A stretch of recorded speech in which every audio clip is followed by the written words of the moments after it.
Boy, it's here. Let's ramble. Hold up, place go wild when I pull up. They all on me like they want some. Hey, what's up guys? It's great to see you all again, and if you're new here, I'm Patrick, and this is where I ramble about tech and other stuff. So this is going to be a pretty slim unboxing since we already knew that a couple of things will be missing from the box. The box is also a lot smaller and thinner than usual. Kinda looks like a cologne. Eau de Pomme by Apple. Alright, let's get in there. Actually, we won't need that. There's a pull tab. Alright, let's open this. Oh,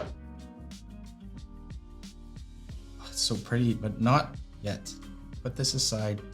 Save the best for last.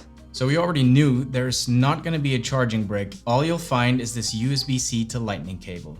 You know what would be better? A USB-C to USB-C cable. Yeah, I'm talking to you, Apple. Don't act like you're trying to save the planet when you're still sticking us with this ridiculous cable that is totally useless outside of the Apple ecosystem. Let's save the planet and not ship bricks. Oh, but do try this MagSafe charger. Oh, but your current brick probably won't have enough output for a fast charge on the MagSafe, so yeah, buy a new brick. From us. Anyway, let's not get into this again. And what is also missing, which for some reason is a lot more upsetting to some of you, is one of the Apple stickers. Because you get one Apple sticker, not two, in the box. Frankly, who cares? It's a sticker. Calm down, people. I don't really understand what the fuss is about. Is it so you can show the world you're an Apple user, that you're one of the cool kids? Don't worry, the AirPods that you never seem to want to take out kind of gives it away. Anywho, let's have a look at the actual phone. I do love pulling that tab off for the first time to uncover that virgin piece of tech. Absolutely lovely. I do really like the new design, or the old new design. It reminds me a lot of my iPhone 5, which I absolutely loved back then.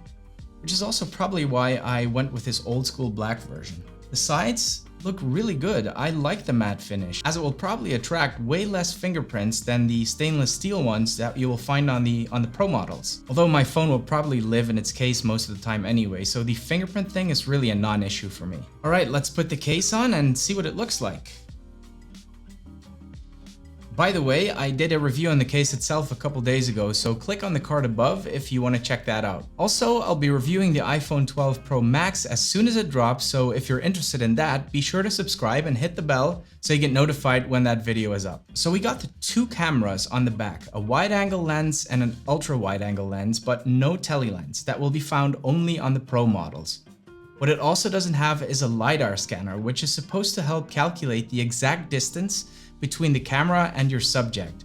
And that should be especially useful in low light situations when the actual lens won't be able to detect these things. It's kind of like how bats can see in the dark by emitting sound waves, but with light. So if you're buying the iPhone for its camera, this is not the one for you, and you should probably hold out for the 12 Pro Max, which has the best camera of the bunch. The 12 Pro has a LiDAR scanner, but the Pro Max has a bigger sensor. It's almost twice as big, which means it can let in way more light. But having said that, the regular iPhone 12 is most likely going to be the most popular one, and it's probably all most people will need. I'll get to all of that in way more detail once I've spent some serious time with these devices so I can give you a proper review. So let's turn it on. Hello, hola. So I'm actually going to stick in my SIM card really quick because I want to see that 5G. Shut the front door, no 5G? Why? I'll tell you why, because I'm based in Belgium. Let's have a look at the 5G coverage between the US and little Belgium, shall we? Let's compare the two leading 5G carriers, which is T-Mobile in the US and Proximus in Belgium. Right here on this heat map, you'll see all the places where there's 5G in the US. It's hot on that heat map, 5G everywhere. Now let's have a look at the Belgian map. It's a tiny country, so surely it will be super easy to fully cover it with 5G, right? Grapes. That's what we're getting. You see those tiny little purple spots? That's where our 5G is. Thanks for the grapes, guys. I'll be sure to go on a scavenger hunt to find some fast internet. Moral of the story, if you live in Europe, don't get too excited about 5G. If that's the only reason for you to upgrade, don't. You're not going to be able to use most of it most of the time until at least 2022, by which time you're probably going to be looking for a newer model iPhone anyway. Alright guys, I'll be spending some quality time with this phone for at least a day or maybe two so I can give you a first review of this regular Apple iPhone 12. I'll probably compare it to my 11 Pro Max a bit, and of course I'll compare it to the 12 Pro Max as soon as that drops here in Europe. I'll also do some other videos like a comparison of non-Apple cases by a bunch of different companies.